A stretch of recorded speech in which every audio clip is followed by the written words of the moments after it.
rencontre de Kedge et l'Eco, c'est d'abord une rencontre sur les valeurs.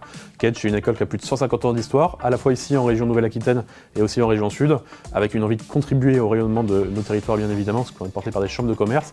Et c'est aussi les valeurs que porte l'Eco au travers de Village Vacances et Charente Tourisme, qui sont des organisations qui ont cette ambition de contribuer au territoire, notamment par le tourisme durable. Kedge a des dispositifs d'incubation sur l'ensemble de nos campus, à Paris, Bordeaux et à Marseille. On accompagne 340 projets de start-up par an sur l'ensemble de ces campus-là, et avec des experts qui sont tous des experts entrepreneurs. Les entrepreneurs de l'Eco ont accès à des coachs sur le gros hacking, sur la levée de fonds, sur le go-to-market, qui permettent de compléter l'offre d'accompagnement de l'Eco. Au-delà de ça, ils peuvent aussi profiter des espaces de Kedge à Bordeaux, Marseille ou Paris, et aussi à nos offres de financement, notamment notre club de Business Angel, auquel ils peuvent postuler.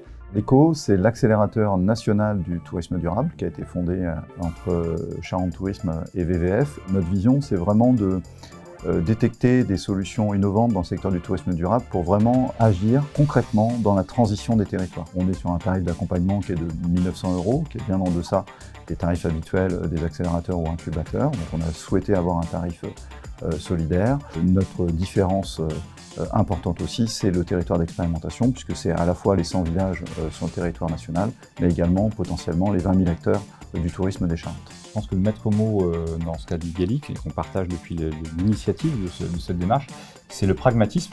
Ça doit vraiment amener concrètement des débouchés commerciaux du business, pour parler crûment aux startups, leur permettre de tester en grandeur nature leur concept, et souvent à une échelle plus importante qu'ils avaient l'habitude de le faire.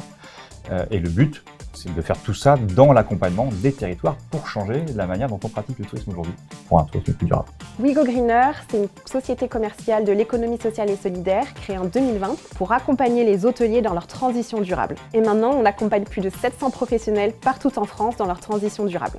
Pour nous, l'Eco, ça a été une évidence parce que des accélérateurs dédiés au tourisme en France, il y en a peu. Et avec cette particularité du durable, en fait, ils étaient les seuls. Donc pour nous, ça a été évident de par notre positionnement qui était totalement aligné.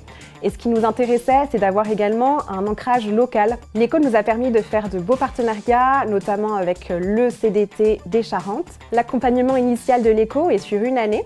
Et nous, on a repris une année supplémentaire. Ce qui est super intéressant avec l'accompagnement de l'Eco, c'est qu'on a un startup manager qui nous connaît parfaitement, sait avec quels acteurs on a besoin d'être mis en relation et nous permet vraiment de bénéficier d'un effet de réseau qui est hyper positif. Et il est capable également de nous mettre en relation avec les bons coachs ou les bons intervenants qui vont pouvoir nous aider à résoudre certaines problématiques à certains moments donnés de la vie de la start-up. On accompagne aujourd'hui une vingtaine de start-up. L'ambition, c'est de continuer à, bien sûr, à en intégrer davantage, avec une trentaine estimée en 2024. Nous, c'est ce qui compte, agir très concrètement, justement, dans la transition durable des destinations. Au bout de 2 ans, puisqu'on a fait ce bilan-là, il y a 88% des structures qui ont renouvelé leur adhésion à l'Eco. Mais ce qui compte pour nous, c'est vraiment de maintenir cette communauté, cet écosystème d'entrepreneurs engagés. Et on est très vigilant en termes d'animation. Voilà, pour nous, c'est dans l'ADN de l'Eco et on souhaite maintenir en tout cas cet état d'esprit. D'où le fait que derrière, vous aurez des alumni qui seront sortis de l'accélération, mais qui vont rester dans cette famille qu'est l'Eco pour faire grandir les plus jeunes pousses en leur faisant bénéficier de leur expérience. Pour moi, les mots-clés qui me viennent en tête quand on parle de l'Eco, ça va être un accompagnement de qualité, sur mesure, des mises en relation toujours hyper pertinentes et également une convivialité, une bienveillance qui est super importante.